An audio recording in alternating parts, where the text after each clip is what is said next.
Sadness, including my sister, had now crossed over into shock. Learning the truth and agony of Kathleen's prolonged death, her autopsy states over 35 cuts, bruises, wounds, contusions all around her body. She was strangled, and the 7 death blows to the back of her head, causing her to bleed slowly to death. Kathleen did not die slowly, but a 3-hour death.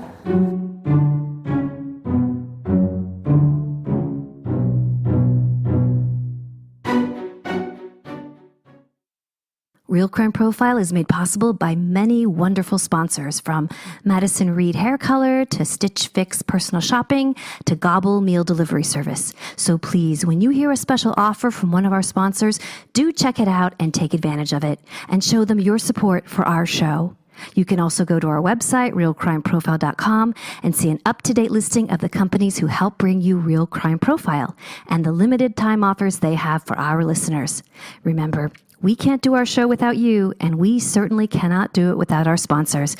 So thank you all for supporting Real Crime Profile. My assumption when I heard about Kathleen's death was, yeah, she'd been drinking, she maybe had drunk too much, and she'd fallen down that narrow staircase, and so she'd torn herself up on that rail that went all the way down. And, I pretty much clung onto that theory, well, to this day, but I'm not by any means 100%, but I question myself as to how much I'm in denial. Hello and welcome to Real Crime Profile. This is Jim Clemente, former New York City prosecutor, retired FBI profiler, and writer-producer on CBS's Criminal Minds. And with me today remotely is... As we all are indeed remotely, but I'm in London at the moment, is Laura Richards, and I'm former criminal behavioural analyst at New Scotland Yard and founder of Paladin National Stalking Advocacy Service and author of the book Policing Domestic Violence. And I'm Lisa Zambetti, casting director for CBS's Criminal Minds, and I am in my pajamas and drinking coffee because it's early for me right now. I feel like I'm hardly awake, so hopefully you guys can get my brain together to discuss this case, which is... That's because you were messaging at 3 a.m., Lisa, PCT, so that may well have something to do with it. And Laura, what time of night is it there? Is it nighttime there? So it's just coming up to 5 o'clock in the afternoon, not quite night. All right, well, it's 8:53 here in good old sunny California. We're so dedicated to our listeners. This is the only time we could all jump on, and we really have so much more to discuss. Yeah, so it's been amazing, actually. Our discussion of the Netflix original series, The Staircase, has really engaged all of us, and I think most of our listeners too, because this is such a complicated case. There's so much behavior here. There's so much documented here. It's an amazing opportunity to look inside what's going on in the defense camp, because most of the time that's sort of a shrouded area. And all that we get typically is what comes out in trial. But this is the exact opposite. We get so much more. You see the sausage being made, for better or worse. That's a very odd analogy, I have to say. That sent my mind in all sorts of odd directions. Thanks for that, Lisa. But I was going to say that a lot of our listeners have been tweeting us and on Instagram saying that they're now listening to Beyond Reasonable Doubt, the 18 episodes by BBC Radio 5 Live, Chris Warburton. And actually, Chris has been tweeting us too. So yeah, definitely. If you haven't listened to that, do, because we're looking at a lens through the defense and Michael Peterson's view and testimony and his narrative, but Beyond Reasonable Doubt offers up a lot of other interesting narrative and information that never even made it into The Staircase. So we're going to talk from different sources, and we will source the material so that people can read it if they haven't done already. But we know our listeners tend to be very well read and know the subject area very well. So keep your questions coming to us as well, because we will do a a sweep up of all your questions if we don't get to them through our conversations. That's what I was listening to actually at 3 a.m. this morning. I was listening to Candace's interview on Beyond Reasonable Doubt, and it's just such a well edited podcast. It's got all different kinds of interstitial stuff that it's really interesting. But yeah, definitely, guys, go and check that out. It's amazing. It is. So just two pickups that I wanted to say just from our material that we've covered so far was, Lisa, you'll remember that you asked about the relationship with Michael Peterson and Kathleen Peterson of, when they actually got married. And in fact, Michael Peterson was married to Patty until 1996, and the marriage was legally dissolved in 1996. But apparently Patty didn't recognize that. She believed that you marry once in life.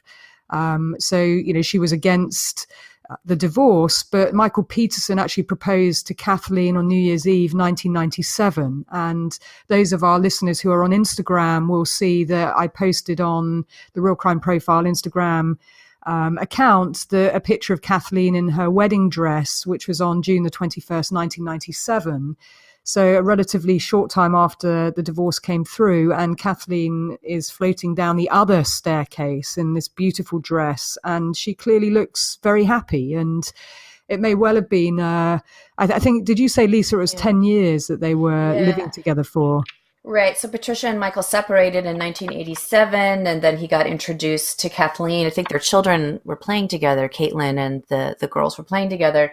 And so he essentially wasn't divorced for the 10 years that they were together, as you say, Laura. And then once his divorce was final, he very quickly proposed. So, yep. Right. And I did find out a bit of information just about the honeymoon, which apparently they went to Paris, and Kathleen really wanted to buy a second home in Paris. And there was a question asked of Kathleen when she came back, because she had this very bright Louis Vuitton bag. And one of her friends asked her about the bag, and she was quite sheepish about it. Most of her other bags were quite conservative, but this was a very bright, I think it was an orange color. And she basically then said that Michael Peterson had bought her the purse to apologize to her, and that it was a very expensive purse. And the friend asked her, well, what was he apologizing for? And she then said that they had apparently been on the metro and they'd fallen asleep and they were robbed. And Michael Peterson, when he woke up and found out that they'd been robbed, was really angry, and he was screaming and shouting, and he had grabbed Kathleen by the arms and had shaken her violently enough to leave bruises on her arms. Wow. Yeah, which I thought was an interesting insight. So although she was very happy on the wedding day, was that perhaps the sign of things to come? Because there are other accounts, which we will get to, where people talk about him having this explosive temper. One of those accounts is from Margaret and the aunt Margaret, when the dog Clancy had jumped into the pool with the hose that cleaned the pool. And apparently Michael Peterson ran out of the house really angry, and he actually beat the dog. And he beat the dog to the point that his face was bloodied in front of them all. And Margaret was really upset, and she was, crying, but she was also really angry. But Peterson said that he was teaching the dog a lesson. And Margaret sort of defied him, because he said no one's to give any attention to the dog, and he went back into the house. But Margaret went and got one of the best towels and wiped the dog's face, and was really upset by it. I mean, that's just brutal. Yeah. That is simply brutal. Well, I mean, a helpless dog beating them bloody? Come on. Well, his own sister has been interviewed about his temper too. I did hear that on Beyond Reasonable Doubt, that he had a terrible temper, and anybody who knows him knows that. And of course, I don't know if we've mentioned this before, but she firmly believes in his guilt of both deaths, both murders of Elizabeth Ratliff and Kathleen. That's right. Anne did. And also the aunt, Liz Ratliff's sister, Margaret, also had seen his temper, but also felt that he was guilty. And Caitlin also talked about his temper. So we did talk about this before, but David Rudolph saying, well, I'd never seen any temper from Michael Peterson, ergo it doesn't exist. Well, I see the girls, Margaret and Martha, treading on eggshells around him. And I recognize that behavior, because I've worked on many cases, and I've had it in my life too, where you're just not sure where you are with somebody.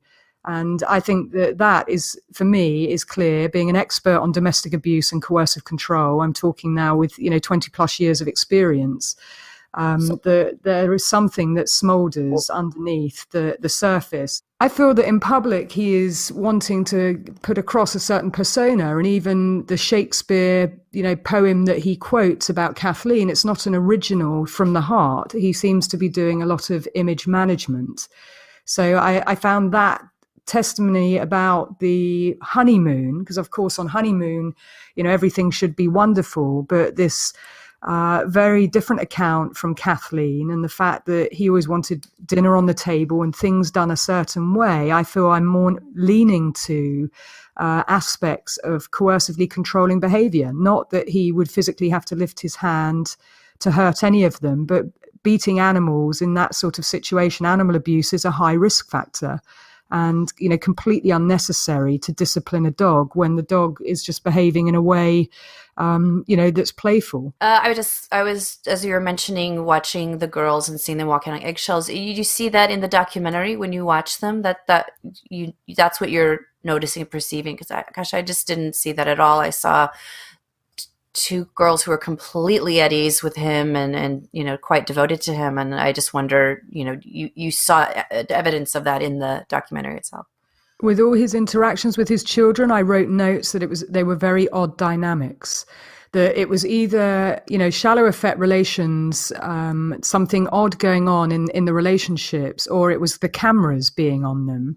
Of course, the cameras can change things. They're at a time of crisis and trauma with having lost their mother, stepmother, and now Michael Peterson in the situation he is. But as it goes on, why would they continue to behave in that way? So yes, I did. I saw it with the sons as well, with Clayton and Todd, where I felt that the relationship, there was little depth to it or true expression of emotion.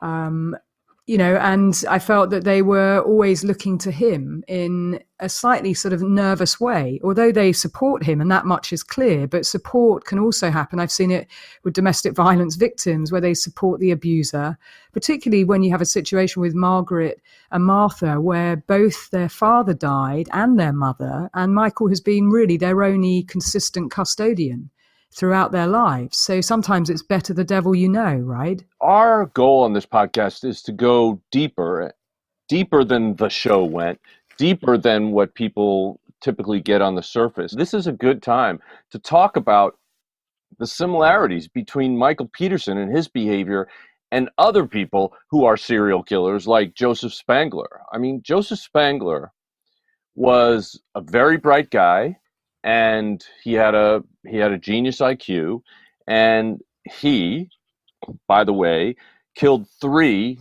of his 4 wives, and he did it over the course of 20 or 30 years and made them all look like accidents. And he got a radio show at a certain point, and he was speaking poetry about close friends who met their early demise. So he's basically bragging about what he did. This is before we caught him and he confessed, but he was bragging about what he did to the public. And so I'd like to draw a little bit of an analogy with Michael, because sex and violence are really intertwined in his books. And he writes about a character that he's an aberrant personality, pure wicked, incapable of moral action. He wrote a short story set in Germany where he said, happiness is loving, sacrificing, murdering. And that's just very, very creepy. And to me, this is very consistent with what I saw in Joseph Spangler, somebody who is a confessed serial murderer of his wife and 2 kids. In the first case, his second wife got away. His third wife, he pushed off the Grand Canyon. His second wife came back to console him because his third wife had died. And then she died of a pill overdose that night, mysteriously. And eventually he gave it up that he killed all 3. And we caught him when he was about to bring his 4th wife to the Grand Canyon for their honeymoon. Oh my God. So she sat there holding his hand while he confessed to all these murders. And she said, he loves me. He would never do that to me. Yeah, I've sadly seen that many times, and that's the clear depiction of utter domination and, coercive control, where the victim feels that, and what they say is very much the perpetrator's narrative. They've been brainwashed to that point where they don't see it themselves, or they may feel that actually it will be different with them. And that's because of the narrative that the perpetrator sows. So coercive control is so insidious and deep rooted. You literally erode someone's values and morals and ethics and likes and dislikes and replace them with your own. And we've had cases the same. Peter Tobin, who was a very charming serial killer, Jim, and he had been married 3 times and almost killed one of his wives by putting a knife into her. And she was in the first floor flat, and the blood had dripped through onto the ground floor. And that's why her life was saved, because the ground floor tenant called the police and paramedics.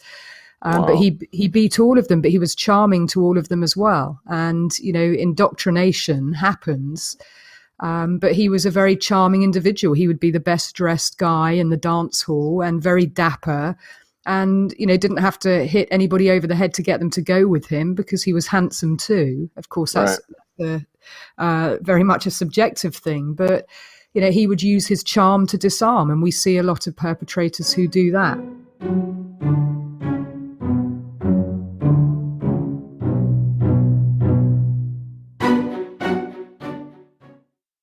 Hey, RCP listeners, it's Lisa, Jim, and Laura here. Hi guys, we wanted to say hello and thank you all for all your support and all your posts and retweets and joining us on Insta. And Lisa wants to give a special shout out to the Facebookers. Yeah, guys, I asked you to get us to 17,000 and we did it. And now our new goal is to get us to 20,000 by the end of the year. I know we can do it, so pass us along, click us, do what you guys do best. We really appreciate it. Yeah, that's great. Thank you so much for following us and for participating and for giving us feedback. And really, most importantly, thank you for sharing your stories, because we work hard at doing what we do. And when we hear that people are actually benefiting from what we do, it's really motivational for us. Thank you so much. And hearing from victims, I've got to say we've heard from a lot of them over the years, but certainly over the last few weeks, people sharing their stories, but also professionals. We've had a lot of professionals, prosecutors, police officers, some judges saying that what we're doing really does impact on their professional practice, and it's changed the way that they understand cases. And that's only got to be a good thing, of coming from the victim's voice. And so that's a really important part. So please do continue sharing us and join us on Instagram. We're still relatively new on there, but I've got some great pictures of Jim. I'm still trying to get some of Lisa at the moment, but we're going to share some great pictures. So please do jump on Instagram and Twitter and Facebook. Thanks so much, you guys. I went over to console Michael, and Michael was in a daze, walking through the kitchen and out on the patio, and he told me what had happened, and he was just trying to absorb everything, and I was surprised that he wasn't crying, and I was just in shock, I assumed. It was a little hard for me to believe that she'd fallen. What you and Laura do bring up, and which is why I just love listening to you compare this case to other cases, because it really opens up my mind and my worldview, because I certainly don't pick up on any of that in the family dynamic.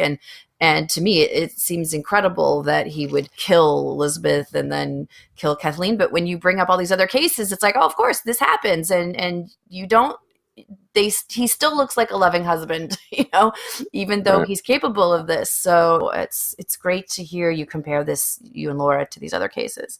Yeah, and I think the things that we were talking about really set my mind in motion about the fact that Michael was prone to these outbursts of rage, and that he would take it out on an animal. Cruelty to animals is one of the aspects of the homicidal triad. Now, we don't use the homicidal triad anymore because we think it's limited, but it was fire setting, bedwetting, and cruelty to animals. And those 3 things were things that we saw in young people that then grew up to be violent people.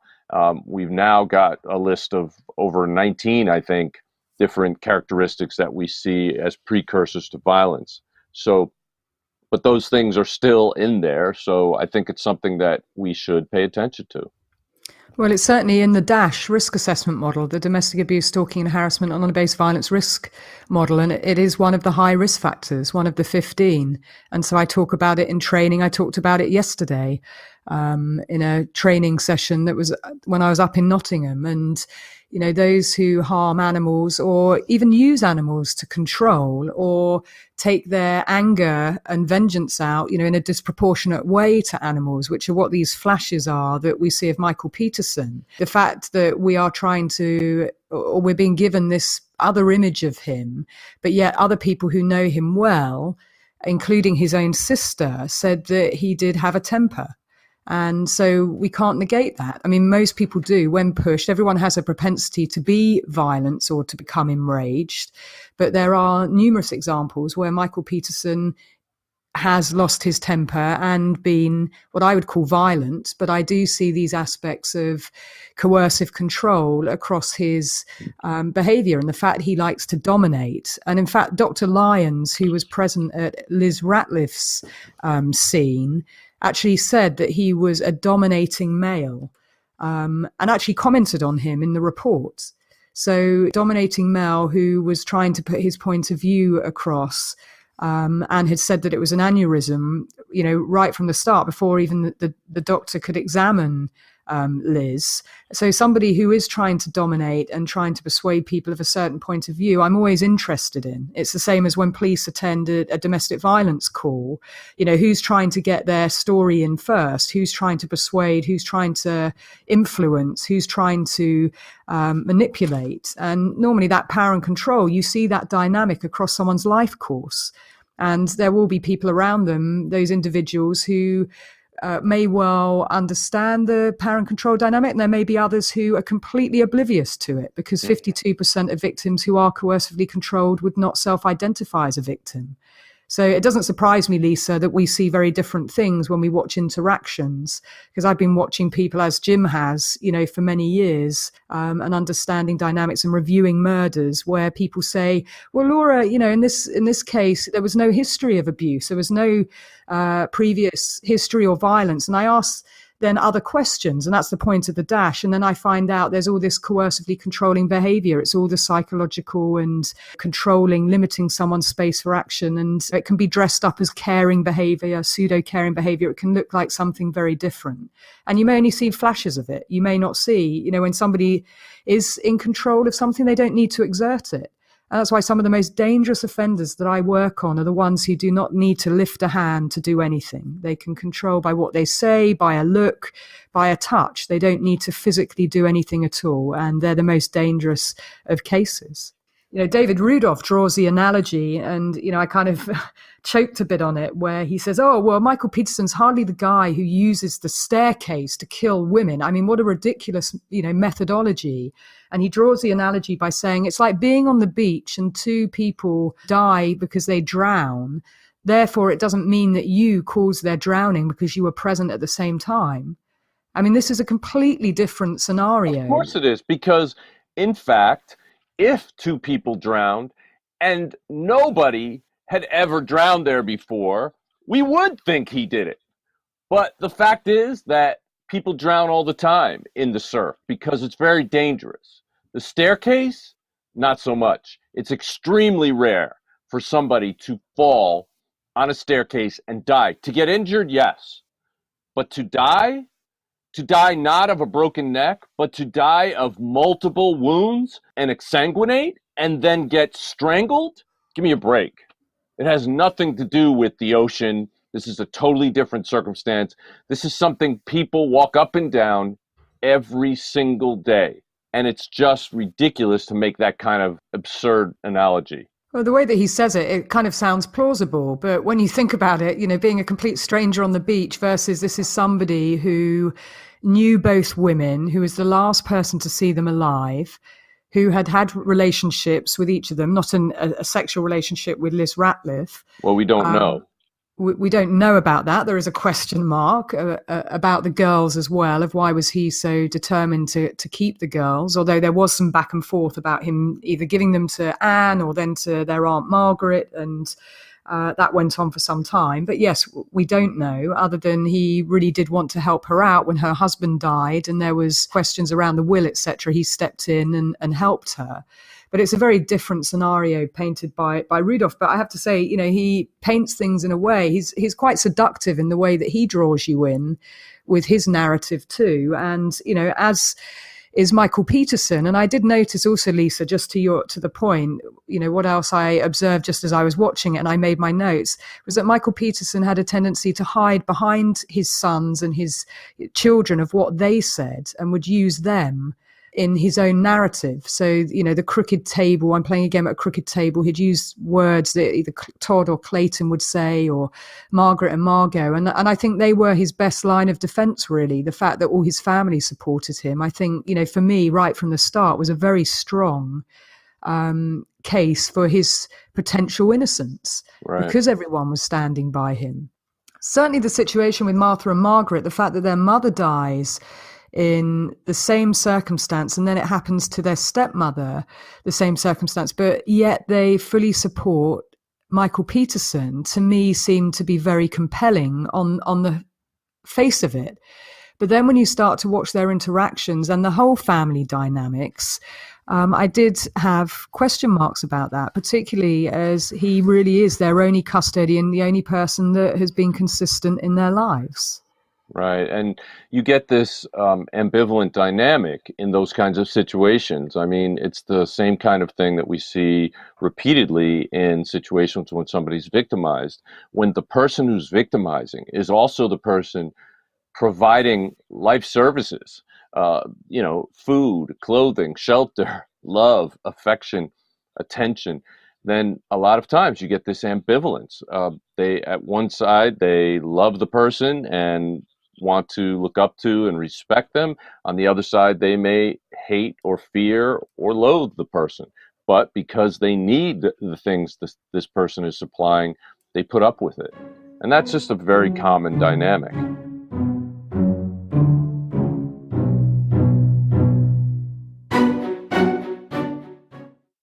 We look forward to a day not in the distant future when Michael will be exonerated completely. That report from Julia Sims of WRAL mentioned the fear of Michael. Now, Mark Sandell, our producer, spoke to Anne Christensen, who wouldn't go on tape. Anne is Michael's sister. Is that right, Mark? Yes, I spoke to Anne and asked her if she wanted to take part in this podcast, and she very politely declined. She was okay for me to say that she believes Michael is guilty and that she is still, even now, scared of him. Anne says he's controlling, and it took her some time to realise that. She said she had nothing to add from her previous statements. Now, looking at those previous statements, Anne is quoted by WRAL as describing Michael as a cold-blooded killer, and she's quoted elsewhere as saying that Michael had a temper. It's not just anger, she says. It cuts you to the bone. Can I ask you both a quick question? See if this is significant. Are you aware of Clayton Peterson, Michael's son, his background, his prison record, and all that stuff? Yes. When he lived in Germany, he was abusing pigeons and blowing them up, and then years later, when they were in the States, he planted a fake bomb at his university, right, and all that. Talk about a family dynamic and a family that's not idyllic. Let's put it that way. There's certain traits that are genetically transmitted. I mean, there's no question about it that sometimes things run in the family. And if you look at Dr. James Fallon's work from UC Irvine about the psychopath gene that he discovered, he found it in his family, in fact, in himself. And he found out that in his family line was Lizzie Borden, a notorious killer. So, it can happen, and I think that is an important aspect. Not that it necessarily was something that was basically handed down through genes, but it is a possibility. And the movie's out, actually, isn't it? The Lizzie Borden movie. Yes. Isn't it out at the moment? And they've sponsored our podcast, and I'm really looking forward to seeing it. Yeah, that's I have to say that Lizzie Borden still is one of the most fascinating cases that our listeners comment upon. So anyway, little sidebar, guys. Go see that movie and tell me what you think. And you know what else is out today? What? A Simple Favor. That's right. And I'm really, I want to go see it tonight. I loved that trailer. I thought it was Blake Lively, amazing. isn't it? Is it Blake Lively? Yes. I saw the trailer for it. It looked fantastic. And Anna Kendrick. Yeah, that's right. I saw the trailer for it in the movie theater, which I love psychological thrillers, and I just can't wait to see it. Yeah. Sorry, guys, this was a little push for it, but it's really true. We really do feel this way. But anyway, okay, getting back on topic. At this point, so do we want to bring up Brother Todd? So we're going to play this clip, and then Jim and Laura are going to analyze this story and see what they think. I'd heard a discussion inside the kitchen that sounded pretty interesting. And I kind of creeped up closer into the kitchen, listening in. And it was Kathleen talking to my father about the photographs on his computer, saying, I want you to get them off. These possibly could have been sent out to our friends, to our neighbors, and I want you to get them off. If you ever get this again, I don't want this to have to be a concern of ours. So it was a full conversation, completely acknowledging the fact. And what was Kathleen's attitude at that time? I mean, was it anger or? No, it was not anger at all. It was more of get them off the computer.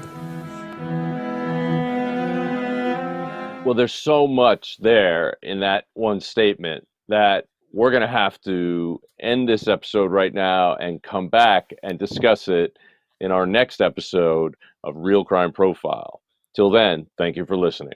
If you like our podcasts, there are a few things you can do. You can take 2 minutes and go to Apple Podcasts and leave a 5-star review. You can also check out all Real Crime Profile offers and promotions and our sponsors in our show notes. Another thing you can do is go to Facebook and like our Facebook page, and you can also follow us on Twitter at Real Crime Profile without the E. And one last thing, please tell your friends, family and colleagues about us and spread the Real Crime Profile word. Thank you so much for listening. We really appreciate all of our listeners. Real Crime Profile is produced and edited by Paul Francis Sullivan. Sound engineering by Mike Thal. Music is composed by Simba Tsumba. Logo art by Jim Clementi. Real Crime Profile is produced by XG Productions and distributed by Wondery. For advice and support if you're experiencing stalking in the UK, you can contact Paladin National Stalking Advocacy Service on 0203 866 4107. Or you can go to the website where there's a lot of information and advice that you can follow on www.paladinservice.co.uk. If you're experiencing domestic abuse, you can call the National Domestic Violence Helpline for free on 0800 2000 247.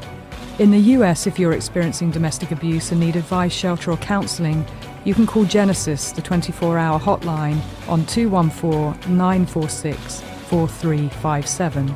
You can also go to their website for further advice or support, www.genesisshelter.org. And there's the domestic violence hotline on 800-799-7233.